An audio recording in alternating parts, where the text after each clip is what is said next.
ಈ ವಿಡಿಯೋವನ್ನು ನೋಡುವ ಮುನ್ನ ನೀವು ಇನ್ನೂ ಕೂಡ ನಮ್ಮ ಚಾನೆಲ್ ಅನ್ನು ಸಬ್ಸ್ಕ್ರೈಬ್ ಆಗದಿದ್ದರೆ ಸಬ್ಸ್ಕ್ರೈಬ್ ಆಗಿ ಮತ್ತು ಈ ವಿಡಿಯೋಗೆ ಒಂದು ಲೈಕ್ ಮಾಡಿ. Hi friends, life line Kannada GK ಅಡ್ಡಾದ ಮತ್ತೊಂದು ವಿಡಿಯೋಗೆ ಸ್ವಾಗತ. ಸಂಭೋಗದ ಸಮಯದಲ್ಲಿ ಹೆಂಗಸರ ಯೋನಿಯಿಂದ ಈ ಒಂದು ಶಬ್ದ ಬಂದ್ರೆ ಅದರ ಅರ್ಥ ಇದೆ ಅನಿಸುತ್ತೆ.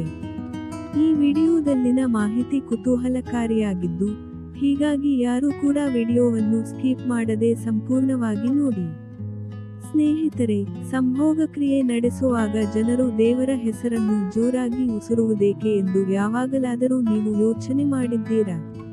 ಇದೀಗ ಹೊಸ ಅಧ್ಯಯನದ ಪ್ರಕಾರ ಲೈಂಗಿಕ ಕ್ರಿಯೆಯ ಹಾರ್ಮೋನ್ ಮನುಷ್ಯರನ್ನು ದೈವಕ್ಕೆ ಹೆಚ್ಚು ಸನಿಹಗೊಳಿಸುತ್ತದಂತೆ ಮತ್ತು ಇದು ಪುರುಷರಲ್ಲಿ ತುಸು ಹೆಚ್ಚಾಗಿಯೇ ಆಗುತ್ತದೆ ಎಂದು ಮೆಟ್ರೋ ವರದಿ ಮಾಡಿದೆ.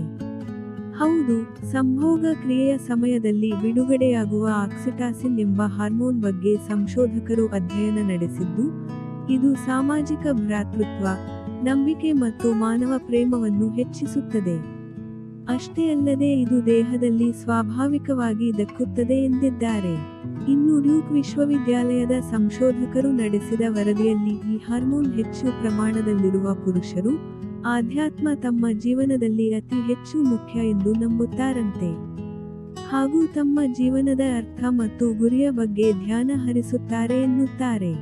ಸಹ ಸಂಶೋಧಕ ಪ್ಯಾಟಿ ವ್ಯಾನ್ ಚಾಪೆಲ್ಲೆನ್ ಪ್ರಕಾರ ಈ ಹಿಂದಿನ ಅಧ್ಯಯನದಲ್ಲಿ ಆಧ್ಯಾತ್ಮ ಮತ್ತು ಧ್ಯಾನ ಮನುಷ್ಯನ ಆರೋಗ್ಯಕ್ಕೆ ಸಂಬಂಧಿಸಿದೆ ಎಂದು ಸಾಬೀತುಪಡಿಸಲಾಗಿತ್ತು ಎನ್ನುತ್ತಾರೆ. ಈ ಹಿಂದೆ ಆಧ್ಯಾತ್ಮ ಮತ್ತು ಧ್ಯಾನ ಮನುಷ್ಯನ ಆರೋಗ್ಯಕ್ಕೆ ಸಂಬಂಧಿಸಿದೆ ಎಂದು ಸಾಬೀತುಪಡಿಸಲಾಗಿತ್ತು ಎಂದು ತಿಳಿಸಿರುವ ಅವರು, ಈಗ ಈ ಆಧ್ಯಾತ್ಮ ಅನುಭವಗಳನ್ನು ನೀಡುವ, ಹೆಚ್ಚಿಸುವ ಜೈವಿಕ ಕ್ರಿಯೆಗಳು ಯಾವುವು ಎಂಬುದನ್ನು ಅರ್ಥ ಮಾಡಿಕೊಳ್ಳಲು ಪ್ರಯತ್ನಿಸಿದ್ದೇವೆ ಎಂದಿದ್ದಾರೆ. ನಮ್ಮ ದೇಹಗಳು ಆಧ್ಯಾತ್ಮ ನಂಬಿಕೆಗಳನ್ನು ಬೆಂಬಲಿಸುವ ರೀತಿಗೂ ಮತ್ತು ಆಕ್ಸಿಟಾಸಿನ್ ಪ್ರಮಾಣಕ್ಕೂ ಸಂಬಂಧವಿದೆ ಎಂದು ಚಾಪೆಲ್ಲೆನ್ ಹೇಳಿದ್ದಾರೆ. ಸ್ನೇಹಿತರೆ, ನೋಡಿದ್ರಲ್ಲ, ಇದೇ ತರಹದ ಜೀವನಕ್ಕೆ ಉಪಯುಕ್ತವಾಗುವ ಮಾಹಿತಿಗಾಗಿ ನಮ್ಮ ಚಾನೆಲ್ ಸಬ್ಸ್ಕ್ರೈಬ್ ಮಾಡಿಕೊಳ್ಳಿ. ಈ ಮಾಹಿತಿ ಇಷ್ಟವಾದಲ್ಲಿ ವಿಡಿಯೋಗೆ ಲೈಕ್ ಮಾಡಿ, ಶೇರ್ ಮಾಡಿ. ನಮಸ್ಕಾರ.